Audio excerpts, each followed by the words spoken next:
My heels click against the polished marble of my apartment building's lobby, echoing in the emptiness of a Tuesday evening. Another 14-hour workday behind me, another milestone reached for Summit Brands. The client had practically hugged me after my presentation. I check my phone again. Still nothing. The elevator doors slide open with a soft chime, and I step inside, watching my reflection in the mirrored walls. Anna Reynolds, 32 years old today, senior PR executive, wearing exhaustion like an expensive perfume. My green eyes look back at me, searching for something worth celebrating. The number on my screen doesn't change. 0 messages, 0 calls. I tell myself it doesn't matter. I'm a grown woman who handles multi-million-dollar accounts. Birthdays are for children. But when I unlock my apartment door, the small cake I'd bought myself that morning sits accusingly on my coffee table, a single candle unlit in its center, a pathetic little soldier awaiting orders that won't come. "Happy birthday to me," I whisper to no one. I drop my leather briefcase by the sofa and kick off my heels, sinking onto the cushions. My apartment feels hollow tonight, despite the careful decorating I'd done to make it feel like home. The clock on my wall ticks steadily toward midnight, counting down the final minutes of my birthday. My phone remains stubbornly silent. I reach for my laptop, thinking I'll distract myself with work until this day is officially over. Maybe check that proposal one more time. But instead, my fingers betray me, opening Facebook. The first post freezes me in place. There's my brother Ethan, champagne glass raised high, surrounded by smiling faces. Behind him hangs a banner. Congratulations on his promotion. My father's arm is draped around his shoulder, pride radiating from his face. My mother stands on his other side, beaming up at her son. The timestamp shows the photos were posted 4 hours ago. My birthday. I scroll down, each image a fresh wound. Dozens of pictures, the entire extended family there. Aunts, uncles, cousins I haven't seen in years, all gathered around Ethan celebrating. The comments swim before my eyes. "So proud of our superstar," my father wrote. "The Reynolds family legacy continues," my mother added. My hand trembles as I set the laptop down. They didn't forget my birthday. They chose to celebrate something else instead. Again. The memory surfaces without invitation. Sitting alone at the restaurant table at 11 years old, a single birthday candle melting into my cake as I waited for my family to return from Ethan's debate competition. They'd promised they'd be back in time. They weren't. Then, at 17, shipped off to Grandma's house on my birthday weekend, while my parents toured Stanford with Ethan. "It's his future, Anna," Dad had explained, not quite meeting my eyes. My college graduation overshadowed by Ethan's engagement announcement at what was supposed to be my celebration dinner. The conversation quickly shifted from my summa cum laude honors to wedding venues and guest lists. Just last month, my father dismissed the Summit campaign that increased client revenue by 41%. "It's just advertising, Anna," he'd said, glancing at his watch. "Not like Ethan's work in finance. That's the real impact." I pick up my phone and scroll through my contacts. Family names blur together, people who've never once called to ask about my accomplishments, my struggles, my life. An email notification pops up on my screen. I open it mechanically, then blink at the message. My performance bonus for the Summit campaign. $82,000. My phone rings, startling me. My mother's name appears on the screen. For one foolish moment, hope flutters in my chest. "Hello?" I answer, hating the eagerness in my voice. "Anna, darling," my mother's voice bubbles through the speaker. "I'm so glad I caught you.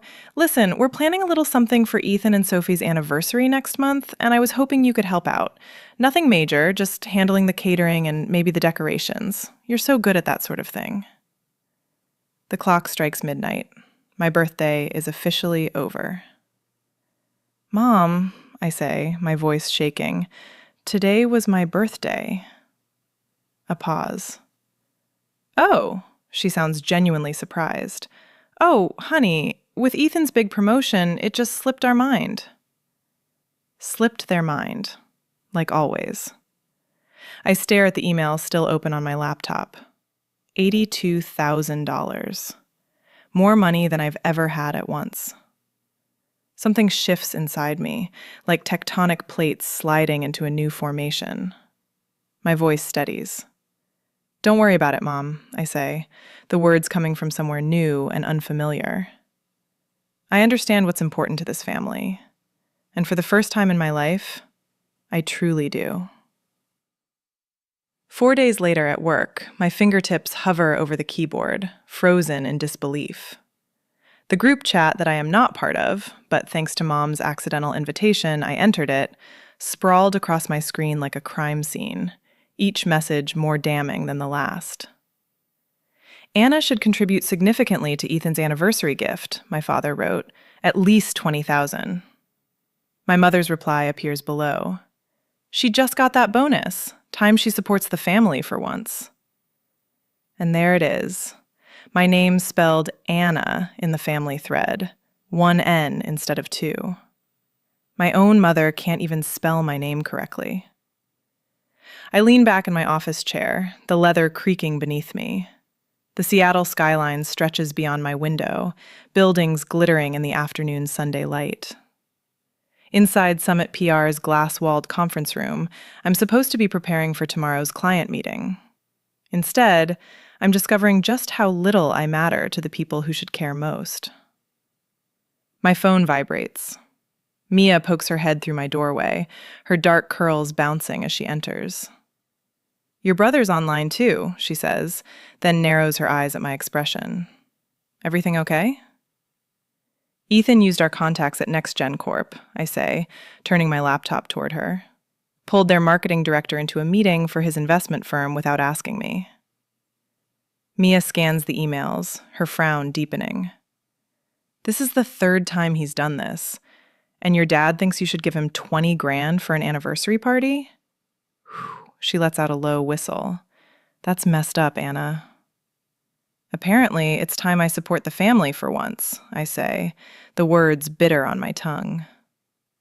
What exactly have they done for you lately? Mia asks, perching on the edge of my desk. Her bluntness is why we've been friends since orientation day 5 years ago. The question hangs in the air as my office phone continues blinking. Ethan, waiting for me to pick up, probably wanting another contact, another favor. Your bonus was well earned, Mia continues.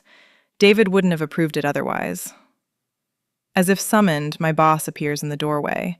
David Park, CEO of Summit PR, immaculate in his charcoal suit despite the late hour. Anna, the Eastfield campaign numbers just came in, he says, sliding a folder across my desk. 41% increase in their quarterly revenue. The board is ecstatic. His smile reaches his eyes. This is why I fought for your bonus. You've earned every penny. After he leaves, Mia squeezes my shoulder. See? At least someone appreciates you. I finally answer Ethan's call, keeping my voice professional despite the anger simmering beneath my skin. He needs NextGen Corp's chief marketing officer at his dinner tomorrow. Important potential client. Family helping family.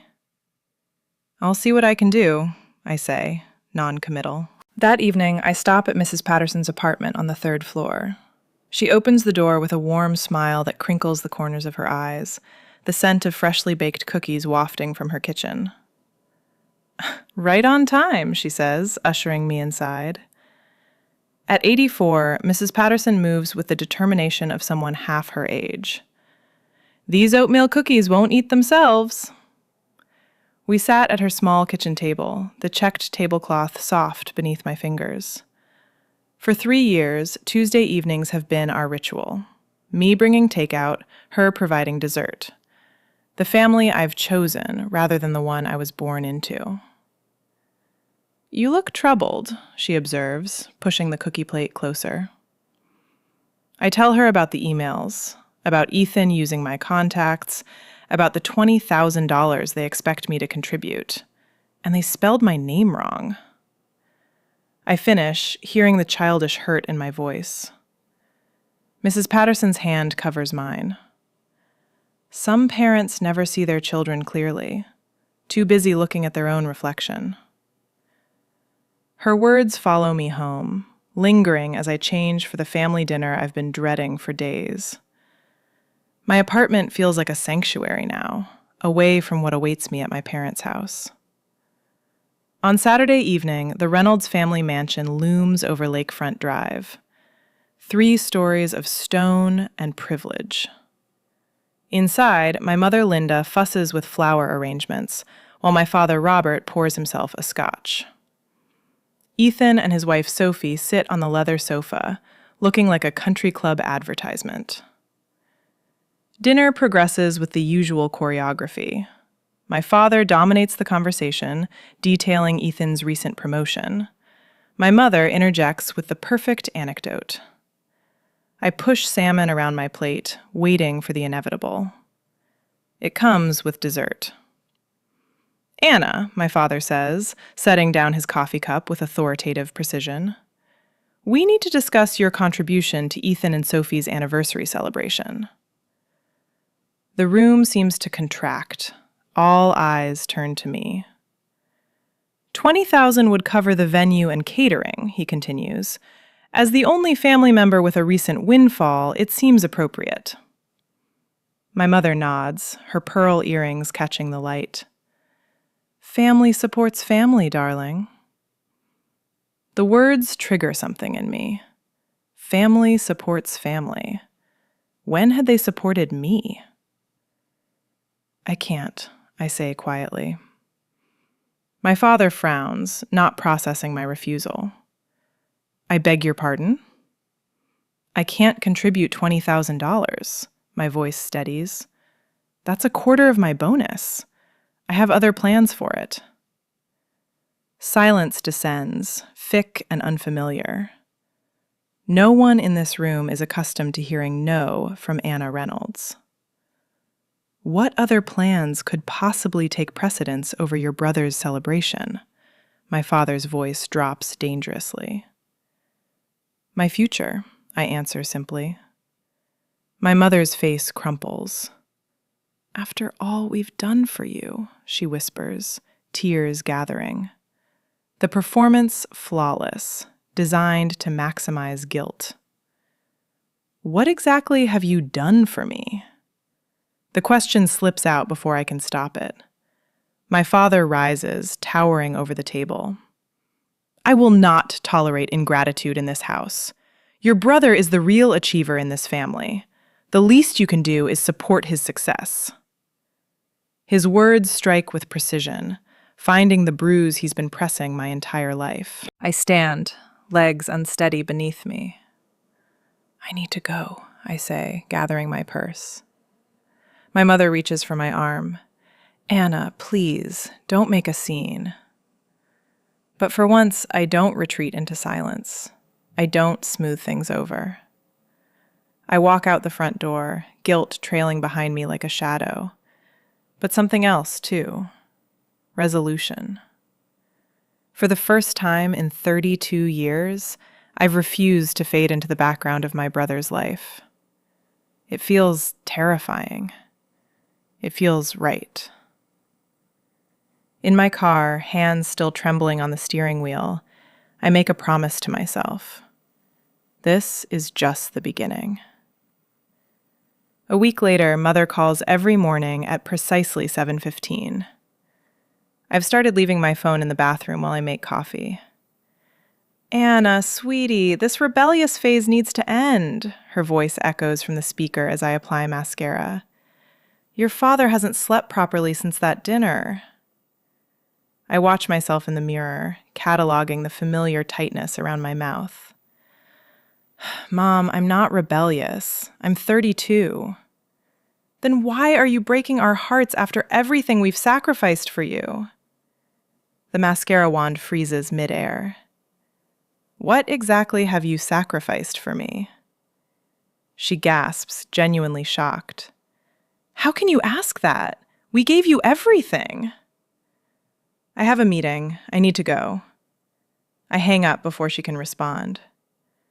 By afternoon, my father strides through the glass doors of Summit Brands, his tailored suit and commanding presence turning heads. Mia catches my eye across the conference room, mouthing, "Code Red," before disappearing. I intercept him near reception. "Dad, this is my workplace." "Then you should conduct yourself like a professional," his voice carries, drawing attention from nearby cubicles. "Professionals honor their family obligations." "Lower your voice," I guide him toward an empty meeting room, acutely aware of curious glances. "What do you want?" "Your mother hasn't stopped crying. Is that what you wanted? To punish us because we missed one birthday?" The dismissal ignites something molten inside me. One? Try 20 years of birthdays, graduations, and achievements. "You always exaggerate," he checks his watch. "The point is, Ethan deserves our support. 20,000 from your bonus is more than fair." My phone buzzes with an emergency alert from our biggest client. "I have to handle this crisis. We'll talk later." "This conversation isn't finished, Anna." "Actually, it is." I close the door behind me, hands trembling but voice steady as I dial the client. 3 hours later, I stand before our executive team presenting the crisis management strategy that saved the Northwood account. My voice doesn't waver once.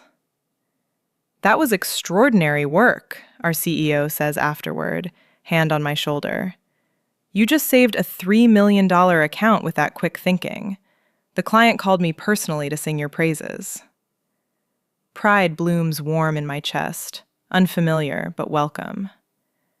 "Thank you. I appreciate that." Walking back to my office, I notice 6 missed calls from Ethan and a text. "Mom's crying every night because of you. Fix this." I silence my phone and turn to the stack of congratulatory emails from colleagues and clients. The contrast is stark. At work, I'm valued. At home, I'm an afterthought, unless I'm giving something. 3 weeks after my birthday, I sit alone in a corner cafe, laptop open, a half-eaten slice of carrot cake beside me. At a nearby table, a group of friends surround a young woman wearing a paper crown. They laugh, offering gifts wrapped in shiny paper. "Make a wish, Amanda," someone calls as she blows out her candles. I watch their easy affection, the genuine celebration of her existence. The realization settles like a stone. I will never have this with my family. No amount of achievement will make them see me. My fingers hover over the keyboard without quite deciding.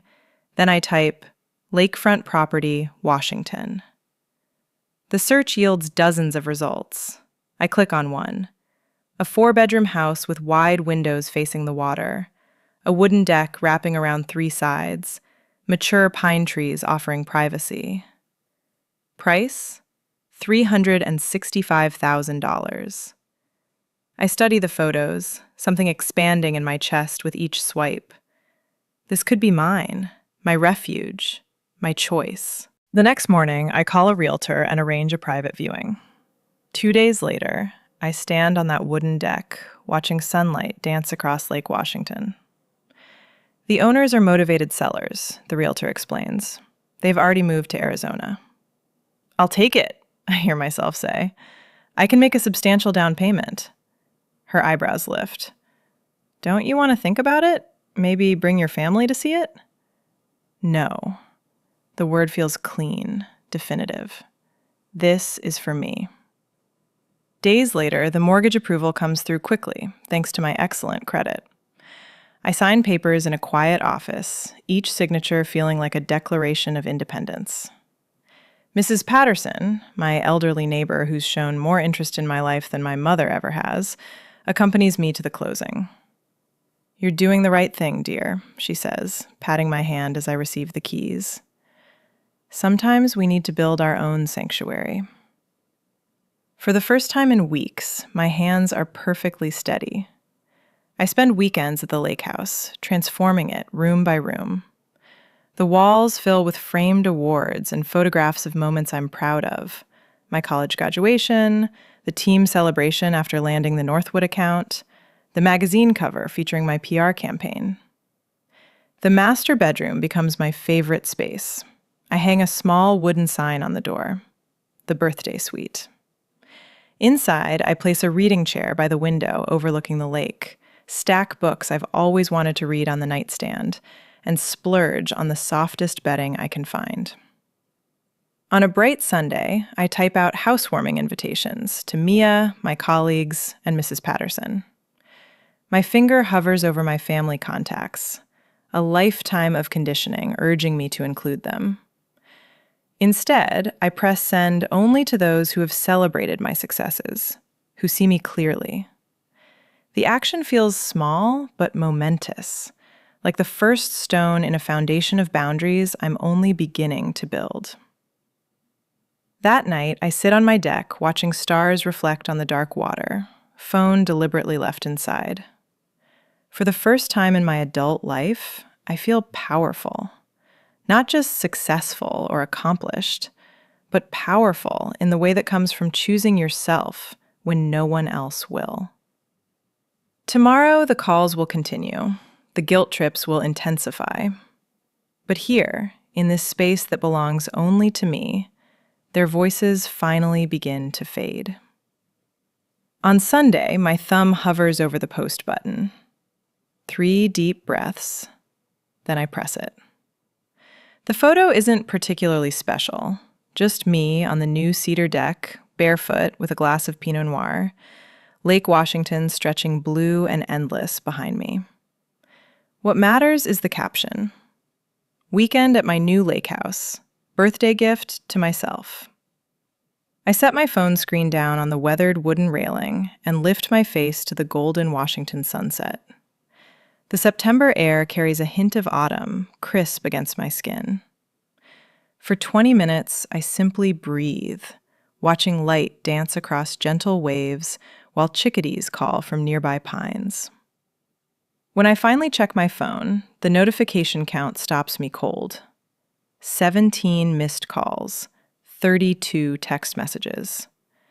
My mother has called 8 times in 15 minutes. I silence the ringer and slip the phone into the pocket of my jeans. Not today. Instead, I settle into the Adirondack chair I assembled myself yesterday and watch the sun sink lower, painting the water in shades of amber and rose. The lake house isn't enormous. 4 bedrooms, open kitchen, stone fireplace. But every inch belongs to me.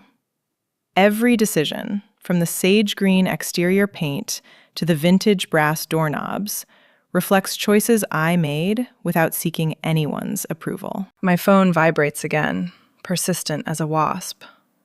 When I glance at the screen, Mia's comment appears.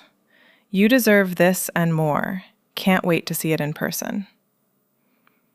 Monday morning at work brings 6 voicemails from my mother, each progressively more frantic than the last. Anna, call me back immediately. Where did you get money for a house?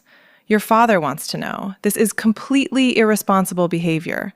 Call us. People are asking questions we can't answer. How do you think this makes us look? The final message arrives at 10 a.m. There's a family emergency meeting tomorrow night. We expect you there. Don't make this worse than it already is. I delete them all and make blueberry pancakes in my new kitchen. By afternoon, I've hung curtains in the master bedroom and assembled the patio furniture when my work phone rings. It's Mia. Your brother showed up at the office looking for you, she says without preamble. He seemed pretty shaken when I told him you'd taken the week off. Asked if I knew where you were. What did you tell him? That your whereabouts weren't my information to share. Then he got that Reynolds family look. You know, the one like I was the unreasonable one for respecting your privacy. I laugh, surprising myself with the sound. Thank you. Don't thank me yet. He cornered Jordan from accounting, who mentioned something about Washington. So, heads up, they might figure it out. I gaze out at my lakefront property, where autumn leaves drift across fresh-cut grass. Let them. Saturday brings my improvised housewarming. Colleagues from the agency arrive with practical gifts and genuine smiles. My boss, Tom, brings an expensive bottle of Cabernet with a handwritten note, "To celebrating yourself." We toast on the deck while watching boats drift by. Mrs. Patterson arrives last, her silver hair swept into an elegant bun. She carries a quilt made from fabric scraps in shades of blue and green. "For your bedroom," she says, eyes crinkling with warmth. "Every home needs something handmade with love." I blink back unexpected tears as she wraps her arms around me. "I'm so proud of you," she whispers. We grill steaks and corn on the deck. Someone brings a portable speaker. 80s music mingles with laughter and conversation. I take photos of everything: friends sprawled on new furniture, sunset reflections in windows, Mrs. Patterson teaching Mia how to properly fold napkins. I post these images too, each one highlighting the absence of my family, while showcasing the people who actually show up for me. Sunday evening, my father texts, "Where did you get house money? Answer immediately." I pour another glass of wine and don't respond. On Monday, I came back to work, and the family gossip network was fully activated. My cousin Rachel calls, voice hushed with calculated concern. "Everyone's talking about your lake house," she says. "Aunt Linda is beside herself. Uncle Robert wanted to call a family meeting, but you weren't there." "I was busy hanging shelves," I reply, surprised by my own calm. "Anna, people are saying things." "What things?" "That you've been hiding money, that you're having some kind of breakdown, that this is all because you're jealous of Ethan's success."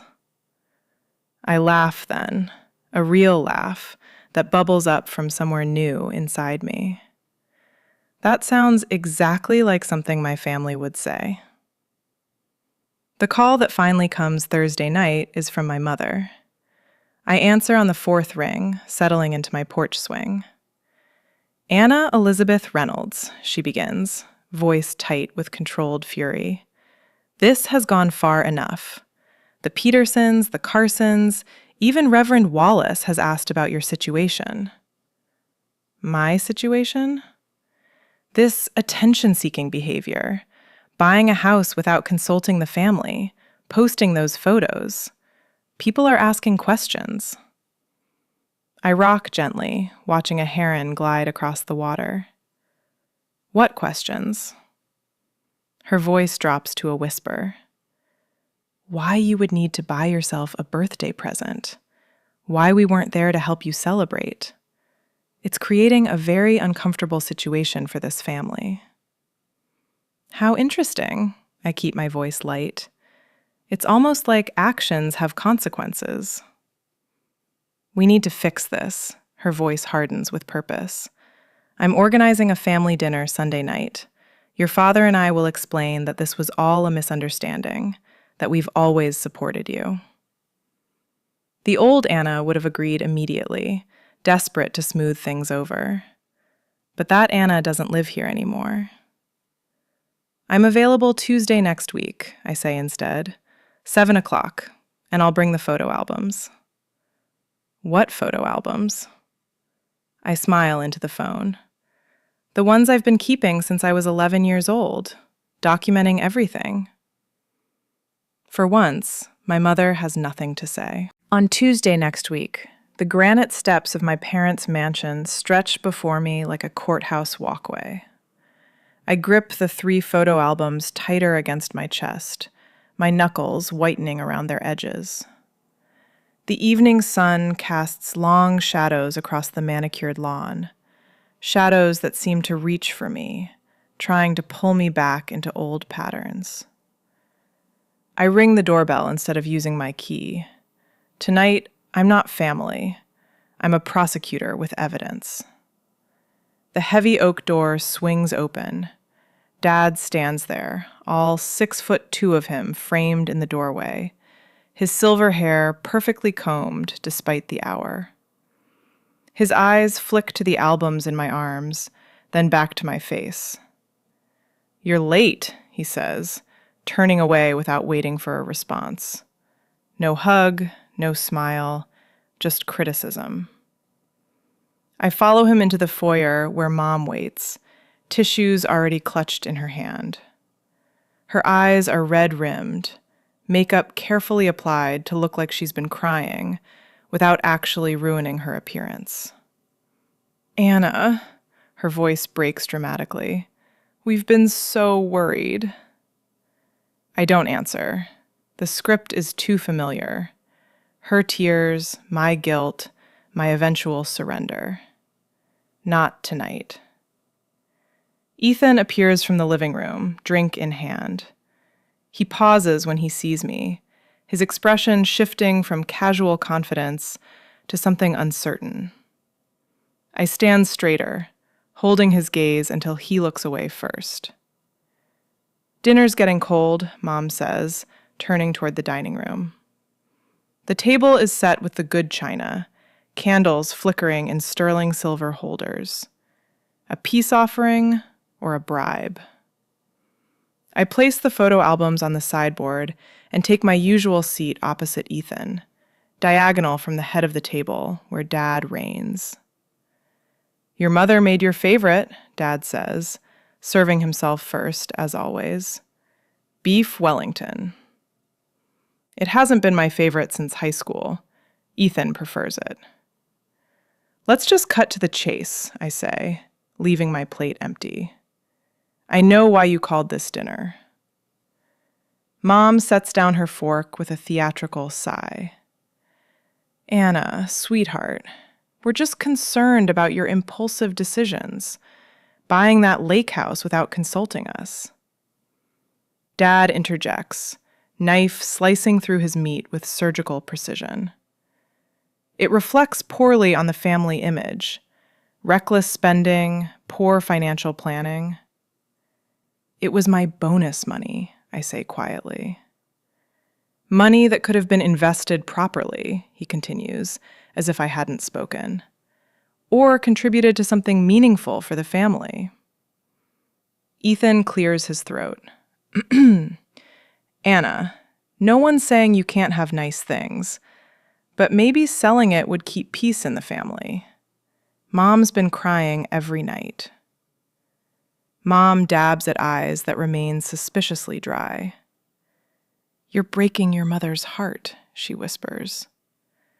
I push back my chair and walk to the sideboard. The album feels heavy in my hands as I return, placing it at the center of the table. "I brought something I thought you should see." Dad's mouth tightens. "We don't have time for scrapbooks." "Make time." My voice doesn't waver. I open the first album. Pages of Ethan in party hats. Ethan blowing out candles. Ethan surrounded by towers of presents. Ages 6 through 25. Each birthday documented with professional photography. "Turn to page 16, I tell Ethan. He hesitates, then flips the page. A photo of his 18th birthday. A car with a giant bow. Dad handing him keys. Mom crying tears of actual joy. I slide the second album forward. "This one's mine."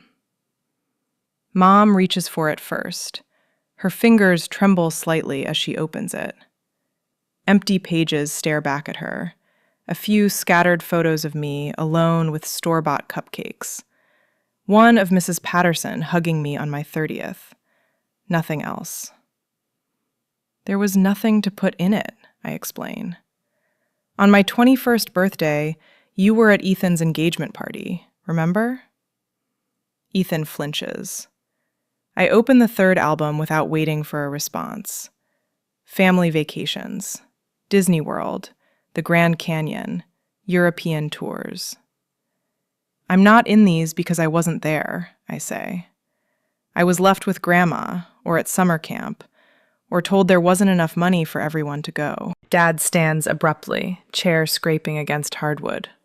What's the point of this melodrama, Anna? You've always been the difficult one. The point is evidence.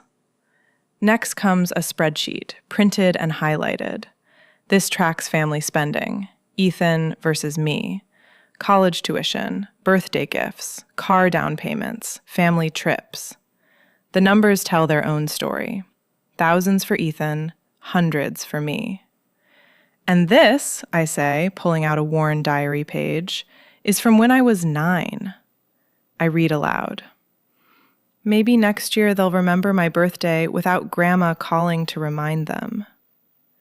Finally, I produce a photograph. Christmas dinner 3 years ago. An empty chair at the table, a place setting with my name on a card. I was in Seattle working. You knew I couldn't come. But you set a place anyway, took this picture and sent it to me with, "We missed you."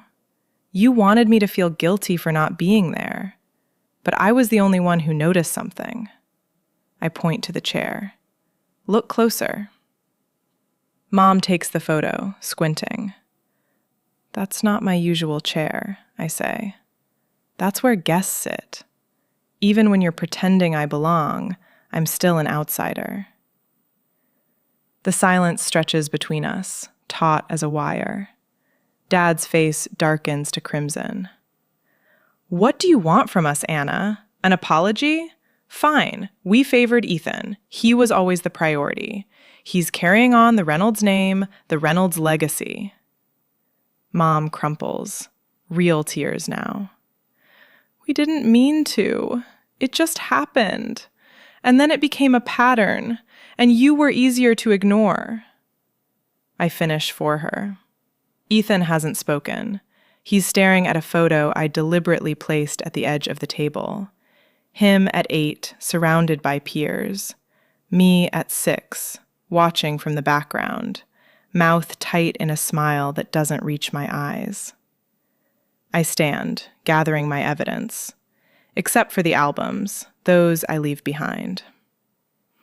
I don't need your approval anymore, I say. I don't need your love, or your attention, or your validation. I waited 32 years for you to see me. I'm done waiting. I turn toward the door, shoulders straight, steps unhurried. Behind me, Ethan calls my name. Mom, Dad remain silent. I pause at the threshold, not looking back. The albums are yours to keep. Consider them a gift. The door closes behind me with a quiet click that echoes like thunder. A year later, on my birthday, the morning sun paints gold across my lake house deck as I arrange a tray of fresh fruit beside a champagne bucket. 33 candles wait on the cake. Mia insisted on bringing one for each year, plus one for luck. Need any help? Kevin from marketing calls from the sliding door, balancing a platter of pastries. Just set those anywhere. I smooth my red sundress and check my watch. Everyone should be here within the hour. A year makes quite the difference. Last birthday, I sat alone in my apartment with a store-bought cake.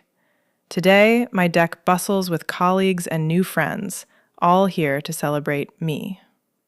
My phone buzzes with congratulatory texts about my promotion to senior director. The timing feels poetic. Announced yesterday, celebrated today. The lake sparkles beyond the railing, reflecting the sky that matches my mood. Dr. Shaw, my therapist, would call this progress. Our weekly sessions have helped me understand the family dynamics that shaped me. Generational patterns, she calls them. Breaking them takes courage. Courage looks like spending Thanksgiving at a resort in Vermont instead of my parents' house. Like muting group texts when they turn manipulative. Like building my own traditions from scratch. Mia raises her mimosa glass. To the birthday girl who taught us all how to choose ourselves. Glasses clink. Laughter ripples.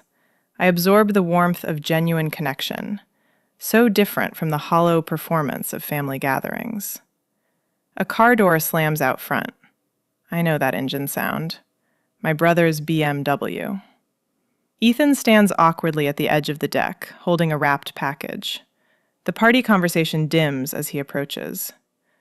Sorry to crash, he says. I wanted to give you this in person. We haven't spoken since the photo album confrontation, since he watched his perfect family narrative crumble under the weight of evidence. Join us, I say, surprising myself with how much I mean it. Later, when the party moves indoors, Ethan and I sit at the end of the dock. The package rests between us, still wrapped. Therapy's been eye-opening, he admits, watching a sailboat cut across the horizon. Dad still won't go, but Mom's trying. She talks about you differently now. And you? I ask. I never saw it until you showed us. How they erased you while spotlighting me. He pushes the package toward me. Open it. Inside is a framed photograph I've never seen before. Me at 7, perched on our old tire swing, laughing at something beyond the camera. Just me. Found it in Dad's storage boxes, Ethan explains. Had it restored. Proof you existed, even when nobody was looking. My throat tightens. Not a solution, but a beginning. A knock at the lake house door pulls me back to the party.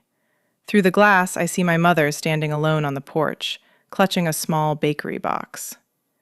She insisted on coming, Ethan says. I didn't tell her where until today. Mom's hands tremble as she holds out the box. Inside sits a cupcake with a single candle. Happy birthday, Anna, she whispers, her rehearsed smile faltering into something more genuine. I brought carrot cake. You always liked that, didn't you? I did. She remembered. The party's winding down, I say, stepping aside. You can stay for cake if you'd like. Her relief is palpable. Small steps. After everyone leaves, I walk back to the dock as twilight settles over the lake. Last year, I spent my birthday staring at an empty inbox in a sterile cafe. Tonight, I'm surrounded by gifts chosen with care, echoes of laughter, and the beginnings of boundaries that protect without isolating. My phone chimes with a text from Mrs. Patterson. Did you enjoy your day, dear? I smile as I type my reply. For the first time, I truly celebrated myself. The lake house windows glow behind me, light reflecting on the gentle waves. I raise my glass to my silhouette against the sunset, toasting the woman who finally learned that validation begins within. What gift have you given yourself that changed everything?